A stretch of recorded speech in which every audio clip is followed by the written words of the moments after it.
आप इस वीडियो को ज़्यादा से ज़्यादा शेयर करें और यूट्यूब पर जाकर हमारे चैनल को सब्सक्राइब कर लें, फेसबुक पर जाकर भी फॉलो जरूर करें। नमस्कार, तेज हरियाणा से गुरविंदर पन्नू। डबवाली की खुइयां मलकाना पर पिछले 32 दिनों से किसान अनिश्चितकालीन धरने पर हैं, जहां पर 3 कृषि बिलों के विरोध में किसान लगातार केंद्र सरकार के खिलाफ यहां पर मोर्चे पर बैठे हैं और दिन रात यहां पर लगातार किसान पिछले 32 दिनों से सरकार के खिलाफ नारेबाजी कर रहे हैं। और जिस तरीके से दिल्ली कूच को लेकर हरियाणा में रातों रात पुलिस की तरफ से तमाम किसान नेताओं को हिरासत में लिया गया था, और मेरे साथ इस वक्त हरियाणा किसान एकता की तरफ से एसपी सिंह है, जो लगातार यहां पर लीड कर रहे हैं इस पूरे प्रोटेस्ट में, और इन्हें भी पुलिस ने रातों रात उठा लिया था। लेकिन अभी 2 दिन पहले ये हिरासत से लिए जाने के बाद जमानत पर रिहा होकर आए हैं, और हम उनसे बातचीत करेंगे आगे की रणनीति इस धरने प्रदर्शन की क्या रहेगी। और बड़ा ऐलान इस हरियाणा किसान एकता ने किया है कि अब एसपी सिंह भी किसानों के जत्थे के साथ दिल्ली के लिए रवाना होंगे। एसपी जी, सबसे पहले आपका बहुत बहुत स्वागत। ਤੁਹਾਡਾ भी धन्यवाद जी। सारी तेज हरियाणा की जिन्नी भी टीम है सारी दिन असीं धन्यवाद करते हैं जिहड़ी साडी आवाज़ नूं बुलंद करते हैं। एसपी जी, मेरा पहला ही सवाल आपसे, ऐसा कौन सा गुनाह हो गया था कि आपको पुलिस ने दिन भी नहीं देखा, समय भी नहीं देखा, रात को ही उठा लिया सर? गुनाह बहुत ਵੱਡਾ ਸੀਗਾ जी। ਅਸੀਂ ਸਿਸਟਮ ਦੇ ਖਿਲਾਫ ਲੜ ਰਹੇ ਸੀਗੇ ਤੇ ਆਪਦੇ ਹੱਕ ਮੰਗ ਰਹੇ ਸੀ, ਇਹੀ ਸਾਡਾ ਗੁਨਾਹ ਸੀ ਮੇਨ ਤਾਂ। ਇਹਦੇ ਵਿੱਚ ਸਾਡੇ ਨਾਲ ਜਿਹੜਾ ਇੱਥੇ ਧੱਕਾ ਜਿੰਨਾ ਕੁ ਹੋਇਆ, ਸਭ ਤੋਂ ਪਹਿਲੀ ਗੱਲ ਤਾਂ ਬਿਨਾਂ ਕਿਸੇ ਗੱਲ ਤੋਂ ਚੁੱਪਚਾਪ ਇੱਥੇ ਸੁੱਤੇ ਪਿਆਂ ਨੂੰ ਆ ਕੇ ਚੱਕਿਆ ਗਿਆ। ਦੂਜੀ ਜਿਹੜੀ ਗੱਲ, ਇਹ ਸਦਰ ਦੀ ਟੈਰੀਟਰੀ 'ਚ ਆਪਣਾ ਧਰਨਾ ਲੱਗਿਆ ਹੋਇਆ ਬਕਾਇਦਾ। ਜਿਸ ਦਿਨ 28 ਤਰੀਕ ਨੂੰ ਇਹ ਮੋਰਚਾ ਲੱਗਿਆ ਸੀ, ਡੀਸੀ ਸਾਹਿਬ, ਐਸਪੀ ਸਾਹਿਬ, ਸਾਰਾ ਪ੍ਰਸ਼ਾਸਨ ਇੱਥੇ ਆਇਆ ਸੀ, ਤਾਂ ਉਸ ਤੋਂ ਇਹ ਅਨਿਸ਼ਚਿਤਕਾਲੀਨ ਇਹਨਾਂ 3 ਕਾਲੇ ਕਾਨੂੰਨਾਂ ਦੇ ਖਿਲਾਫ ਧਰਨਾ ਚੱਲ ਰਿਹਾ। ਸਦਰ ਦੀ ਟੈਰੀਟਰੀ 'ਚ ਆ ਕੇ ਸਿਟੀ ਦਾ ਇੰਸਪੈਕਟਰ ਕਿਸਾਨਾਂ ਨੂੰ ਚੱਕਦਾ, ਬਹੁਤ ਹੀ ਅਵੱਦਰ ਵਿਵਹਾਰ, ਗਾਲੀ ਗਲੋਚ, ਮਾਰ ਕੁਟਾਈ ਤੱਕ ਸਾਡੇ ਨਾਲ ਇੱਥੇ ਹੁੰਦੀ ਹੈ। ਉਸ ਤੋਂ ਬਾਅਦ ਪਰਚਾ ਦਰਜ ਹੁੰਦਾ ਜਾकर ਪਰਚਾ ਦਰਜ ਪਹਿਲਾਂ ਸਾਨੂੰ ਉੱਥੇ ਸੀਆਈ ਸਟਾਫ 'ਚ ਲੈ ਆਇਆ ਜਾਂਦਾ, ਉੱਥੇ 2-3 ਘੰਟੇ ਖਰਾਬ ਕਰਕੇ ਫਿਰ ਸਾਨੂੰ ਸਿਵਲ ਲਾਈਨ 'ਚ ਲਿਆ ਕੇ ਸਿਵਲ ਲਾਈਨ 'ਚ ਪਰਚਾ ਕੱਟਿਆ ਜਾਂਦਾ। ਕੋਈ ਕਿਸੇ ਨਿਆਲਿਆ 'ਚ ਸਾਨੂੰ ਪੇਸ਼ ਨਹੀਂ ਕੀਤਾ ਜਾਂਦਾ। ਉਸ ਤੋਂ ਬਾਅਦ ਜੇਲ੍ਹ ਭੇਜ ਦਿੰਦੇ ਆ। ਜੇਲ੍ਹ ਦੇ ਵਿੱਚ ਜਿਹੜਾ ਇਹਨਾਂ ਨੇ ਪਰਚਾ ਕੱਟਿਆ ਉਸ 'ਤੇ ਸਾਡੀ ਦੂਜੇ ਦਿਨ ਜ਼ਮਾਨਤ ਹੋ ਜਾਂਦੀ ਹੈ। ਜ਼ਮਾਨਤ ਹੋਣ ਤੋਂ ਬਾਅਦ ਸਾਨੂੰ 3 ਘੰਟੇ ਇਹਨਾਂ ਨੇ ਡਿਊਟੀ 'ਚ ਬਿਠਾਈ ਰੱਖਿਆ। ਉੱਥੇ ਕੋਈ ਇਹਨਾਂ ਦੀ ਆਪਦੀ ਗੁਫ਼ਤਗੂ ਚੱਲੀ ਗਈ ਆ, ਫਿਰ ਇਹਨਾਂ ਨੇ ਉਹ ਜਿਹੜੀ ਜ਼ਮਾਨਤ ਹੋਈ ਸੀ ਉਹਨੂੰ ਰੱਦ ਕਰਤਾ, ਕਹਿੰਦੇ ਨਹੀਂ ਛੱਡਦੇ। ਉਸ ਤੋਂ ਬਾਅਦ ਜਦੋਂ ਇਹ 28 ਤਰੀਕ ਨੂੰ ਸਾਡੀ ਦੁਬਾਰਾ ਜ਼ਮਾਨਤ ਹੁੰਦੀ ਹੈ ਇਹਦੇ 'ਚ। एसपी सिंह, तमाम किसानों के साथ यहाँ पर आप तो सोए थे, ऐसी क्या डर थी सिटी पुलिस के एसएचओ को, पूरी पुलिस को, कि उन्हें सदर पुलिस को बिना सूचित करे यहाँ पर आकर आपको उठाना पड़ा? ऐसा कौन सा डर था? आप क्या करने वाले थे उस रात? देखो, सब तो ਵੱਡਾ डर ਜਿਹੜਾ ਸਾਰੇ ਹੀ ਸੂਬਿਆਂ ਦੇ ਕਿਸਾਨ ਉੱਠ ਕੇ 26 ਤਰੀਕ ਨੂੰ ਦਿੱਲੀ ਕੂਚ ਕਰ ਰਹੇ ਸੀ, ਤਾਂ ਕਿਤੇ ਨਾ ਕਿਤੇ ਸਰਕਾਰ ਕੋਲੇ ਕੋਈ ਜਵਾਬ ਹੈ ਨਹੀਂ ਸੀਗਾ। ਜਿਹੜਾ ਕਿਸਾਨ ਆਪਦੀਆਂ ਮੰਗਾਂ ਰੱਖ ਰਹੇ ਆ ਕ੍ਰਿਸ਼ੀ ਕਾਨੂੰਨਾਂ ਨੂੰ ਵਾਪਸ ਲੈਣ ਵਾਸਤੇ, ਉਹਨਾਂ 'ਚ ਸੁਧਾਰ ਕਰਨ ਵਾਸਤੇ, ਤੇ ਹੋਰ ਵੀ ਜਿਹੜੀਆਂ 7-8 ਮੰਗਾਂ ਸਾਡੀਆਂ ਜਥੇਬੰਦੀਆਂ ਨੇ ਰੱਖੀਆਂ, ਉਹ ਇੱਕ ਡਰ ਸੀਗਾ ਵੀ ਕਿਸਾਨ ਦਿੱਲੀ ਆ ਕੇ ਬੈਠਣਗੇ, ਆਪਦਾ ਹੱਕ ਮੰਗਣਗੇ। ਤਾਂ ਹੁਣ ਤੁਸੀਂ ਦੇਖ ਰਹੇ ਹੋ ਸਰਕਾਰ ਨੂੰ ਝੁਕਣਾ ਪਿਆ। ਉਸੇ ਡਰ ਦੇ ਕਰਕੇ ਇਹਨਾਂ ਨੇ ਸਾਰੇ ਹਰਿਆਣੇ ਦੀ ਜਿਹੜੀ ਲੀਡਰਸ਼ਿਪ ਸੀਗੀ, ਜਿਹੜੇ ਕਿਸਾਨ ਆਗੂ ਕਿਸਾਨੀ ਨੂੰ ਲੀਡ ਕਰ ਰਹੇ ਸੀਗੇ ਜਥਿਆਂ ਨੂੰ, ਉਹਨਾਂ ਨੂੰ ਚੱਕ ਕੇ ਇਹਨਾਂ ਨੇ ਅਰੈਸਟ ਕੀਤਾ ਬਿਨਾਂ ਮਤਲਬ ਤੋਂ। ਕੋਈ ਇਹਨਾਂ ਨੇ ਇਹਦੇ 'ਚ ਜਿਹੜਾ ਸਾਨੂੰ ਐਕਟ ਕੀਤਾ ਸੀ ਸ਼ਾਂਤੀ ਭੰਗ ਕਰਨਗੇ। ਦੱਸੋ, ਅਸੀਂ 28 ਤਰੀਕ ਦੇ ਬੈਠੇ ਹਾਂ, ਜੇ ਉਸ ਤੋਂ ਪਹਿਲਾਂ ਸਾਡਾ ਕੋਈ ਕ੍ਰਿਮੀਨਲ ਰਿਕਾਰਡ ਹੋਵੇ, ਜਾਂ ਅਸੀਂ ਕਦੇ ਸ਼ਾਂਤੀ ਭੰਗ ਕੀਤੀ ਹੋਵੇ, ਜਾਂ ਕਦੇ ਸਾਡੇ ਕੋਈ ਇਹੋ ਜਿਹੇ ਬਿਆਨ ਆਏ ਹੋਣ, ਤਾਂ ਸਾਨੂੰ ਆਪ नहीं पता है। सीधा डरी हुई सरकार बखलाहट च आके ਇਹੋ ਜਿਹੇ कदम उठा रही है। नहीं, अगर मान लें आप शांति भंग कर रहे हैं, लेकिन रात को शांति भंग कैसे हो सकती है? आप तो सोए थे। बिल्कुल जी, आपका अधिकार है सोना। बिल्कुल बिल्कुल। आपको क्या लगता है कैसा पुलिस ने आपके साथ सलूक किया? क्या व्यवहार सिटी पुलिस ने आपके साथ किया था? आपने बोला नहीं कि हम तो सो रहे हैं। क्या आपके पास ऐसा कोई वारंट इशू हुआ है? आपको उठाया जा रहा है? कोई वारंट नहीं ਉਹਨਾਂ ਕੋਲ ਇਸ਼ੂ ਸੀਗੇ ਜੀ। ਬਿਲਕੁਲ ਜਦੋਂ ਉਹਨਾਂ ਨਾਲ ਇਹੋ ਜਿਹੀਆਂ ਗੱਲਾਂ ਕਰੀਆਂ, ਕੋਈ ਜਿਵੇਂ ਸਾਡੇ ਨਾਲ ਪਹਿਲਾਂ ਵੀ ਸਲੂਕ ਹੋਇਆ ਸੀਗਾ, ਇੱਥੇ ਵੀ ਸਾਡੇ ਨਾਲ ਕੋਈ ਗੱਲ ਨਹੀਂ ਸੁਣੀ ਗਈ, ਸਿੱਧੀ ਮਾਰ ਕੁਟਾਈ ਤੇ ਉਤਰੇ, ਤਾਂ ਕੁੱਟ ਮਾਰ ਕੇ ਸਾਨੂੰ ਉਹ ਆਪਦੀਆਂ ਗੱਡੀਆਂ ਦੇ ਵਿੱਚ ਸਿੱਟ ਕੇ ਲੈ ਗਏ। ਕਿਸੇ ਦੀ ਕੋਈ ਗੱਲ ਹੀ नहीं सुनी। उससे पहले ही आपको 2-3 दिन पहले डवाली की उसी सिटी पुलिस ने आपको घसीटा था, आपके साथ मारपीट की थी, और डीएसपी ने कहा था कि उनका एसएचओ का बीपी बढ़ता है। उस दिन भी बीपी बढ़ गया होगा? हाँ बिल्कुल, ਤੁਸੀਂ देख ही लो। ਤੇ ਪਰ ਇਹ ਤਾਂ ਫਿਰ ਕੋਈ ਨਿਆਂ ਨਹੀਂ ਹੋਇਆ। ਅਸੀਂ ਉਸ ਐਸਐਚਓ ਦੇ ਖਿਲਾਫ ਲਿਖਤ 'ਚ ਕਾਨੂੰਨੀ ਕਾਰਵਾਈ ਵੀ ਕੀਤੀ ਹੋਈ ਆ, ਪਰ ਹਜੇ ਤਾਈਂ ਉੱਤੇ ਕੋਈ ਮੁਕੱਦਮਾ ਦਰਜ ਨਹੀਂ, ਕੋਈ ਉਹਨੂੰ ਸਸਪੈਂਡ ਨਹੀਂ ਕੀਤਾ ਗਿਆ।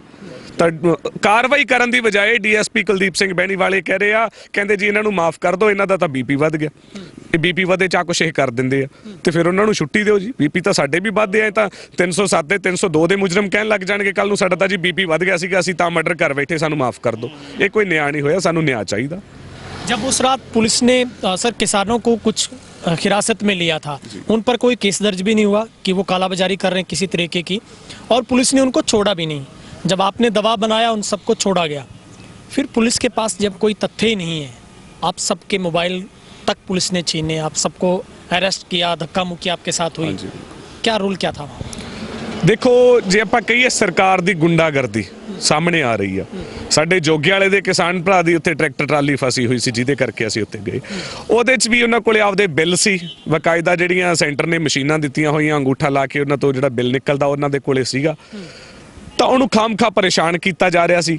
ਜਦੋਂ ਦੀ ਜਾ ਕੇ ਗੱਲਬਾਤ ਸੁਣੀ, ਉਸ ਦਿਨ ਵੀ ਉਹਨਾਂ ਨੇ ਸਾਡੀ ਕੋਈ ਗੱਲਬਾਤ ਨਹੀਂ ਸੁਣੀ, ਤਾਂ ਅਸੀਂ ਆਪਦਾ ਵਿਰੋਧ ਜਿਹੜਾ ਜ਼ਾਹਰ ਕਰ ਰਹੇ ਸੀ, ਤਾਂ ਸਾਡੇ ਨਾਲ ਇਹ ਕੁੱਟਮਾਰ ਉਸ ਦਿਨ ਵੀ ਹੋਈ ਆ। ਤਾਂ ਫਿਰ ਉੱਥੇ ਜਿਹੜੀ ਫਰਮ ਆ ਜਿਹੜੀ ਕਾਲਾਬਾਜ਼ਾਰੀ ਕਰ ਰਹੀ ਆ, 2 ਨੰਬਰ ਦਾ ਮਾਲ ਜਿਹੜੀ ਕੋਈ ਵੇਚ ਰਹੀ ਆ, ਉਹਨਾਂ ਦਾ ਸੁਣਨ ਚ ਆਇਆ ਸੀ ਕੋਈ ਪੰਜਾਬ 'ਚ ਵੀ ਉਹ ਕੱਢ ਰਹੇ ਆ ਕੁਛ ਮਾਲ, ਫਰਮ ਤੇ ਕੋਈ ਕਾਰਵਾਈ ਨਹੀਂ ਕੀਤੀ ਜਾਂਦੀ। ਜਦੋਂ ਜਾਂਦੇ ਆ, ਜਦੋਂ ਉੱਥੇ ਸਾਰਾ ਇਹ ਕੁਝ ਹੋ ਜਾਂਦਾ, ਸਾਡੇ ਨਾਲ ਕੁੱਟਮਾਰ ਕਰਦੇ ਆ, ਉਸ ਤੋਂ ਬਾਅਦ ਡੀਐਸਪੀ ਸਾਹਿਬ ਕਹਿੰਦੇ ਜੀ ਇਹ ਤਾਂ ਫਰਮ ਤੇ ਮੁਕੱਦਮਾ ਦਰਜ ਕਰਨਾ ਸੀ। 3 ਘੰਟੇ ਸਾਡੇ ਕਿਸਾਨਾਂ ਨੂੰ ਉੱਥੇ ਬਿਠਾਇਆ ਜਾਂਦਾ, ਉਸ ਤੋਂ ਬਾਅਦ ਸਾਨੂੰ ਵੀ ਉੱਥੇ ਹਿਰਾਸਤ 'ਚ ਲੈ ਲਿਆ ਜਾਂਦਾ, ਪਰ ਉਹ ਫਰਮ ਦਾ ਕਿਤੇ ਨਾਮੋ ਨਿਸ਼ਾਨੀ ਨਹੀਂ ਜਿਹੜੀ ਕਾਲਾਬਾਜ਼ਾਰੀ ਕਰ ਰਹੀ ਆ, ਜਿਨ੍ਹਾਂ ਦਾ ਸਾਨੂੰ ਪਤਾ ਲੱਗਿਆ ਕਿ ਪਹਿਲਾਂ ਵੀ ਉਹਨਾਂ ਦੇ ਕੋਈ ਸੈਂਪਲ ਫੇਲ ਹੋਏ ਆ। ਤਾਂ ਇਹ ਰਲ ਮਿਲ ਕੇ ਸਰਕਾਰ ਗੁੰਡਾਗਰਦੀ ਕਰ ਰਹੀ ਆ, ਪ੍ਰਸ਼ਾਸਨ ਮਿਲ ਕੇ ਇਹ ਕਾਲਾਬਾਜ਼ਾਰੀ ਕਰਵਾ ਰਿਹਾ। आपको लगता है सदर पुलिस के उस इलाके में आकर सिटी पुलिस ने आपको उठाया, पर्चा दर्ज कहाँ पर हुआ, आपको बिना वजह हिरासत में लिया और उस दिन सिटी थाना में आपके साथ मारपीट हुई, आपने कोई एक्शन तैयार किया है? पुलिस पर क्या कार्रवाई चाहते हैं आप? ਬਿਲਕੁਲ ਜੀ, ਮੇਰੀ ਆਪਦੀ MLR ਕੱਟੀ ਹੋਈ ਹੈ, ਜਿਹੜੀ ਮੇਰੇ ਖਰੋਂਚਾਂ ਆਈਆਂ ਨੇ ਘਸੀਟਿਆ ਮੈਨੂੰ, ਜਿਹੜੇ ਵੀ ਸੀ MLR ਹੋਈ ਵੀ ਹੈ, ਮੇਰੇ ਐਕਸਰੇ ਹੋਏ ਹੋਏ ਨੇ, ਉਹਦੇ 'ਚ ਬਿਆਨ ਵੀ ਮੇਰੇ ਕੱਲ ਲਏ ਗਏ ਆ। ਕੱਲ ਆਪਣੇ ਰਾਮ ਨਿਵਾਸ ਸੀਗੇ ਸਿਟੀ ਥਾਣਾ 'ਚੋਂ ਆਏ, ਉਹ ਮੇਰੇ ਬਿਆਨ ਵੀ ਲੈ ਕੇ ਗਏ ਆ, ਪਰ ਹਜੇ ਤਾਈਂ ਕੋਈ ਕਾਰਵਾਈ ਸਾਡੇ ਸਾਹਮਣੇ ਨਹੀਂ। ਉਸ ਤੋਂ ਬਾਅਦ ਜਿਹੜਾ ਇੱਥੇ ਸਦਰ ਦੀ ਟੈਰੀਟਰੀ 'ਚ ਆ ਕੇ ਸਿਟੀ ਦੇ ਈਸ਼ਵਰ ਸਿੰਘ SHO ਨੇ ਕਿਸਾਨਾਂ ਨਾਲ ਮਾਰ ਕੁਟਾਈ ਕੀਤੀ ਹੈ ਤੇ ਚੱਕ ਕੇ ਲਗਾਏ ਨਜਾਇਜ਼ ਤੌਰ 'ਚ, ਉਹਦੇ ਤੇ ਵੀ ਸਾਡੇ ਭਰਾ ਜਸਵੀਰ ਸਿੰਘ ਵੱਲੋਂ ਇੱਥੇ FIR ਸਦਰ ਦੇ ਵਿੱਚ ਦਿੱਤੀ ਹੋਈ ਹੈ, ਉਹ ਤੇ ਹਜੇ ਤਾਈਂ ਕੋਈ ਕਾਰਵਾਈ ਨਹੀਂ ਕੀਤੀ ਗਈ। ਉਹਦੇ ਲਈ ਅਸੀਂ ਪ੍ਰਸ਼ਾਸਨ ਨੂੰ ਅਪੀਲ ਕਰਦੇ ਹਾਂ ਕਿ ਕਿਰਪਾ ਕਰਕੇ ਜਲਦ ਤੋਂ ਜਲਦ ਸਾਨੂੰ ਨਿਆਂ ਮਿਲੇ ਤੇ ਉਹਦੇ 'ਤੇ ਕਾਰਵਾਈ ਕੀਤੀ ਜਾਵੇ। जिस रात आपको उठाया था उससे उस दिन ये डर था पुलिस को कि 26 तारीख को आप दिल्ली कूच करेंगे, लेकिन फिर भी हरियाणा किसान एकता से तो 300-400 किसान दिल्ली में पहुंचे हैं। अगर एक गुरप्रेम और एक SP और एक तीसरा साथी अगर दिल्ली चला जाता, पुलिस को क्या नुकसान होने वाला था? आपको लगता है पुलिस ने आपको रोक के कौन सा मोर्चा फतेह किया आपको रोककर? डरा रहे हैं जी, ਹੋਰ ਕੁਛ ਨਹੀਂ। ਕਿਸਾਨ ਉੱਥੇ ਜਾ ਰਹੇ ਸੀ ਆਪਦੇ ਹੱਕ ਮੰਗਣ, ਇਹ ਡਰਾ ਰਹੇ ਆ, ਤਾਨਾਸ਼ਾਹੀ ਦਿਖਾ ਰਹੇ ਆ ਆਪਦੀ, ਵੀ ਅਗਰ ਕੋਈ ਸਾਡੇ ਖਿਲਾਫ ਆਵਾਜ਼ ਉਠਾਊਗਾ ਜਾਂ ਸਿਰ ਚੱਕੂਗਾ ਤਾਂ ਅਸੀਂ ਉਹਨੂੰ ਕੁਚਲ ਦੇਵਾਂਗੇ। ਪਰ ਅਸੀਂ ਇਹ ਸਰਕਾਰ ਨੂੰ ਦਿਖਾ ਦਿੱਤਾ, ਤੁਸੀਂ ਸਾਡਾ 1 ਫੜੋਗੇ ਤਾਂ ਉੱਥੇ 1000 ਪਹੁੰਚੂਗਾ, 3 ਫੜੋਗੇ ਤਾਂ 3000 ਪਹੁੰਚੂਗਾ। ਅੱਜ ਵੀ ਹਰਿਆਣਾ ਕਿਸਾਨ ਏਕਤਾ ਦੀ ਟੀਮ ਲਗਾਤਾਰ, ਕੱਲ ਸਾਡੇ 2 ਜਥੇ ਰਵਾਨਾ ਹੋਏ ਆ, ਕੱਲ ਪਰਸੋਂ ਚੌਥੇ ਪਿਛਲੇ 3-4 ਦਿਨਾਂ ਵਿੱਚ ਲਗਾਤਾਰ ਕਿਸਾਨਾਂ ਦੇ ਜਥੇ ਰਵਾਨਾ ਹੋ ਰਹੇ ਆ, ਰਾਤ ਵੀ ਹੋਏ ਨੇ। ਕੱਲ ਨੂੰ ਵੀ ਇੱਕ ਜਥਾ ਸਾਡਾ ਮੈਂ ਖੁਦ ਲੈ ਕੇ ਉੱਥੇ ਪਹੁੰਚ ਰਿਹਾ ਜੀ। ਸਾਡੇ ਆਸੇ-ਪਾਸੇ ਦੇ ਸਾਰੇ ਕਿਸਾਨ ਆਪਦੇ ਟਰੈਕਟਰ ਟਰਾਲੀਆਂ ਲੈ ਕੇ ਇੱਥੋਂ ਨਿਕਲਣਗੇ। ਉਸ ਤੋਂ ਬਾਅਦ ਪਰਸੋਂ ਤੋਂ ਬਾਅਦ ਚੌਥੇ ਫੇਰੇ ਲਗਾਤਾਰ ਜਥੇ ਉਧਰ ਨੂੰ ਜਾਂਦੇ ਰਹਿਣਗੇ। ਜਿੰਨਾ ਚਿਰ ਇਹਨਾਂ ਕਾਨੂੰਨਾਂ ਨੂੰ ਵਾਪਸ ਨਹੀਂ ਲਿਆ ਜਾਂਦਾ, ਕਿਸਾਨ ਹੁਣ ਆਪਦੀ ਜਿੱਤ ਲੈ ਕੇ ਹੀ ਵਾਪਸ ਮੁੜਨਗੇ, ਇਹਨਾਂ ਕਾਨੂੰਨਾਂ ਨੂੰ ਵਾਪਸ ਕਰਵਾ ਕੇ ਹੀ ਆਉਣਗੇ। आपको क्या लगता है तमाम खुफिया तंत्र ने, पुलिस ने आपको दबाया जी, आपने आपका हक था, अधिकार था, आप बाहर आ गए हैं तमाम कानून की प्रक्रिया पूरी करके, अब भी SP सिंह दबेगा, दिल्ली नहीं जाएगा या दिल्ली जा रही? ਨਹੀਂ, ਦਿੱਲੀ ਜਾ ਰਹੇ ਆ ਜੀ, ਖੁੱਲ ਕੇ ਜਾ ਰਹੇ ਆ। ਕੱਲ ਨੂੰ ਸਾਡਾ ਇੱਕ ਵੱਡਾ ਜਥਾ ਲੈ ਕੇ ਅਸੀਂ ਦਿੱਲੀ ਜਾ ਰਹੇ ਆ, ਨਹੀਂ ਰੁਕਾਂਗੇ, ਆਪਦੇ ਹੱਕ ਲੈਣ ਜਾਣਦੇ ਆ, ਲਵਾਂਗੇ। ਜਿੰਨਾ ਸਾਨੂੰ ਦਬਾਉਣਗੇ ਉਹਨਾਂ ਅਸੀਂ ਉੱਭਰ ਕੇ ਬਾਹਰ ਆਵਾਂਗੇ। ਅਸੀਂ ਇਹਨਾਂ ਦੇ ਜਿਹੜੀਆਂ ਇਹਨਾਂ ਦੀਆਂ ਦਮਨਕਾਰੀ ਨੀਤੀਆਂ ਸੀ ਉਹਨਾਂ ਤੋਂ ਡਰਨ ਵਾਲੇ ਨਹੀਂ, ਅਸੀਂ ਸਾਹਮਣਾ ਕਰਾਂਗੇ, ਮੁਕਾਬਲਾ ਕਰਾਂਗੇ। SP सिंह, पिछले 32 दिनों से आप यहाँ पर डटे हैं, दिन रात आपने सर्दी की परवाह नहीं की, आपने किसी भी तरीके की परवाह नहीं की। कैसा रहा 32 दिनों का साथ आपका इस धरने का, किसानों का? ਬਹੁਤ ਵਧੀਆ ਜੀ। ਸਾਰੇ ਕਿਸਾਨ ਭਰਾ, ਸਾਡੇ ਬਜ਼ੁਰਗ, ਸਾਡੇ ਜਿਨ੍ਹਾਂ ਨੇ ਸਾਡੇ ਸਿਰ ਤੇ ਹੱਥ 'ਚ ਰੱਖਿਆ ਹੋਇਆ, ਸਾਡੇ ਨੌਜਵਾਨ ਭਰਾ ਸਾਡੇ ਮੋਢੇ ਨਾਲ ਮੋਢਾ ਲਾ ਕੇ ਖੜਦੇ ਆ। ਤਾਂ ਹੱਕਾਂ ਦੀ ਲੜਾਈ ਹੈ ਜੀ, ਲੜ ਰਹੇ ਆ ਭਰਾਵਾਂ ਦੇ ਸਾਥ ਨਾਲ, ਸਾਰਿਆਂ ਦੇ ਨਾਲ। आपने बोला आप खुद ही कल दिल्ली कूच करोगे एक बड़े जत्थे के साथ, आप उसकी अगुवाई करोगे, पीछे से धरने की क्या प्रक्रिया रहेगी? क्या ये चलता रहेगा इसी तरीके से? ਬਿਲਕੁਲ ਜੀ, ਇਹ ਅਨਿਸ਼ਚਿਤਕਾਲੀਨ ਧਰਨਾ ਲੱਗਿਆ ਸੀਗਾ ਇਹਨਾਂ ਕਾਨੂੰਨਾਂ ਦੇ ਖਿਲਾਫ। ਜਦੋਂ ਤੱਕ ਇਹਨਾਂ ਨੂੰ ਵਾਪਸ ਨਹੀਂ ਲਿਆ ਜਾਂਦਾ ਇਹ ਧਰਨਾ ਐਵੇਂ ਹੀ ਚੱਲੂਗਾ। ਇਹ ਜਿਹੜੀ ਹਰਿਆਣਾ ਕਿਸਾਨ ਏਕਤਾ ਦੀ ਟੀਮ ਹੈ ਬਹੁਤ ਵੱਡੀ ਆ, ਤਾਂ ਸਾਡੇ ਦੂਜੇ ਸਾਥੀ ਇੱਥੇ ਸੰਭਾਲਣਗੇ, ਸਾਰੇ ਸਾਡੇ ਬਜ਼ੁਰਗ ਹੈਗੇ ਆ, ਉਹ ਇਸ ਧਰਨੇ ਨੂੰ ਸੰਭਾਲਣਗੇ ਜੀ। ਇਹ ਇਸੇ ਤਰ੍ਹਾਂ ਹੀ ਚੱਲਦਾ ਰਹੂਗਾ। आपने 28 तारीख से यहाँ पर प्रोटेस्ट शुरू किया था, उसके बाद आपका मामला कोर्ट पे भी चला गया, अब कोर्ट का स्टेटस क्या है? पर्ची मुक्त को लेकर आपका क्या प्लान है? ਕੱਲ ਨੂੰ ਆਰਡਰ ਤੇ ਲੱਗਿਆ ਹੋਇਆ ਜੀ ਕੇਸ, ਕੱਲ ਨੂੰ ਉਹਦੀ ਸੁਣਵਾਈ ਹੈਗੀ ਆ, ਤਾਂ ਉਹ ਕੋਰਟ ਦੇ ਵਿੱਚ ਕੱਲ ਨੂੰ ਹੀ ਪਤਾ ਲੱਗੂਗਾ ਆਪਾਂ ਨੂੰ। SP सिंह, क्या लगता है अब तक के इस पूरे 32 दिनों के सफ़र में कितनी कामयाबी आपको नज़र आ रही है, कितना आप उस मंसूबों के करीब पहुंची अब तक, आपको लगता है? ਤੁਸੀਂ ਦੇਖ ਲਓ ਸਰਕਾਰ ਦੀ ਬਖਲਾਹਟ ਅੱਜ ਸਾਰਿਆਂ ਦੇ ਸਾਹਮਣੇ ਆ ਆਪਣੇ। ਠੀਕ ਹੈ, ਗੱਲਬਾਤ ਲਈ ਵੀ ਇਹ ਤਿਆਰ ਹੋਏ ਆ। ਹੁਣ ਅੱਗੇ ਇਹ ਸ਼ਰਤਾਂ ਆਪਦੀਆਂ ਰੱਖ ਰਹੇ ਸੀਗੇ, ਪਰ ਹੁਣ ਸ਼ਰਤਾਂ ਕਿਸਾਨਾਂ ਦੀਆਂ ਚੱਲਣਗੀਆਂ। ਗੱਲ ਇਹਨਾਂ ਨੂੰ ਆ ਕੇ ਕਰਨੀ ਪਊਗੀ, ਇਹ ਕਾਨੂੰਨ ਇਹਨਾਂ ਨੂੰ ਵਾਪਸ ਲੈਣੇ ਪੈਣਗੇ। ਤਾਂ ਬਹੁਤ ਵੱਡੀ ਜਿਹੜੀ ਕਾਮਯਾਬੀ ਅਸੀਂ ਉਹ ਹਾਸਲ ਕਰ ਰਹੇ ਹਾਂ। एसपी जी, लगातार हमने भी देखा यहाँ पर आपको राजस्थान पंजाब के किसानों ने भी साथ दिया, बहुत बड़ी संख्या में आप यहाँ पर हैं जी।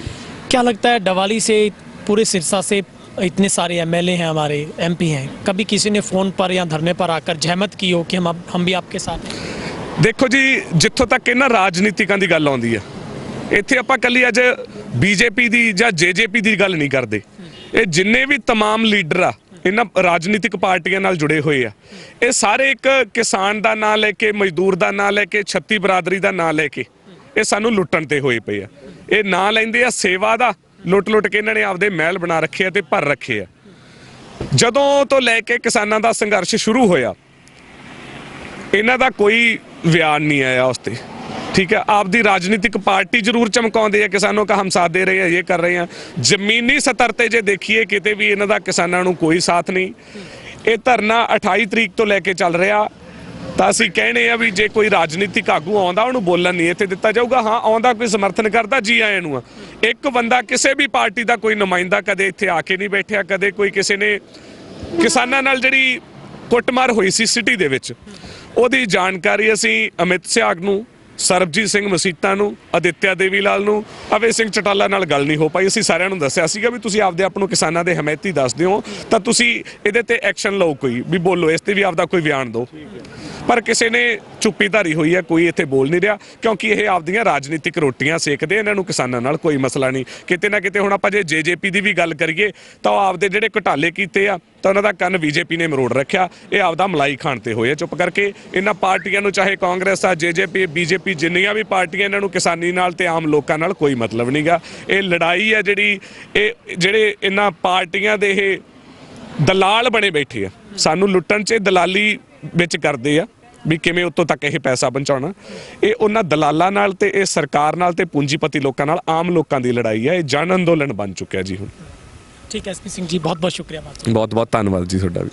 तो ये थे हमारे साथ हरियाणा किसान एकता से एसपी सिंह, जो हमारे साथ वार्तालाप कर रहे थे और उन्होंने साफ और स्पष्ट किया है कि किसान इस धरने को इसी तरीके से जारी रखेंगे और दिल्ली कूच को लेकर भी अब एसपी सिंह एक जत्थे के साथ उसकी अगुवाई करेंगे और वो कल रवाना होंगे। जिस तरीके से पुलिस द्वारा हिरासत में ले जाने के बाद जैसे ही वो जमानत पर रिहा हुए तो उन्होंने अपना स्टैंड कायम किया है कि जिस बात को लेकर पुलिस प्रशासन को डर था कि क्या तमाम यहाँ के किसान दिल्ली जाएंगे, तो निश्चित तौर पर इससे पहले भी सैकड़ों किसान यहाँ से दिल्ली के लिए रवाना हुए हैं। अब भी रोजाना हर रात किसानों के जत्थे सैकड़ों की संख्या में ट्रैक्टर ट्रॉलियों पर सवार होकर केंद्र को घेरने के लिए रवाना हो रहे हैं। निश्चित तौर पर जिस तरीके से डवाली की पुलिस का बीपी बढ़ रहा है, उसी तरीके से केंद्र की सरकार की नींद उड़ी है। लेकिन नतीजा चाहे जो भी हो, लेकिन किसान अपने उसी स्टैंड पर आज भी कायम है। 3 कृषियों के बिलों के खिलाफ आर पार की लड़ाई का ऐलान है। खुया मलकाना से कैमरा पर्सन हेमराज बेट के साथ गुरविंदर पन्नू, तेज हरियाणा।